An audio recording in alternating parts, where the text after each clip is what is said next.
Seram juga ayat dia ni. Dia cakap apa? Memang jadi gila simpan emas ni. Allah. Tapi saya faham lah apa yang dia mau sampaikan tu. Sebab dia cakap dia mula simpan emas 5 Ogos 2024. Sampai sekarang Alhamdulillah saya dah dapat simpan total 54 gram. Mana 50 gram tu Kalau saya dapat cari sekejap ya. Ini 50 gram tambah lagi 4 gram. Tapi yang lebih menarik sekali, dia kumpul 54 gram tu dalam tempoh berapa lama?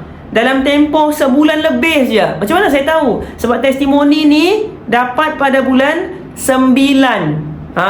Sebulan kemudian, lebih kurang sebulan lebih. Sebenarnya dia ni adalah orang yang datang ke seminar yang saya buat, seminar kaya dengan emas area KL kalau saya tak silap. Sedangkan dia tinggal di Johor. Jadi dia ada hal dia mau buat dekat KL tu. Dia terus singgah malam tu, lepas tu dia patah balik ke rumah dia dekat Johor tu.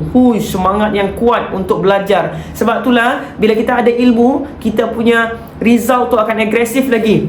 Sebab apa? Sebab bukan emas yang menjadikan kita kaya, tapi ilmu. Make sure anda selalu top up ilmu. Dan kalau mau paling mudah sekali, anda follow saya, sebab banyak saya share tips-tips ringan dalam emas dan kewangan, dan juga kisah-kisah kejayaan inspirasi daripada penyimpan emas anda empire saya. Follow for more tips. Dan kalau anda mau bermula, tekan link kat bawah tulis biru, nanti saya guide.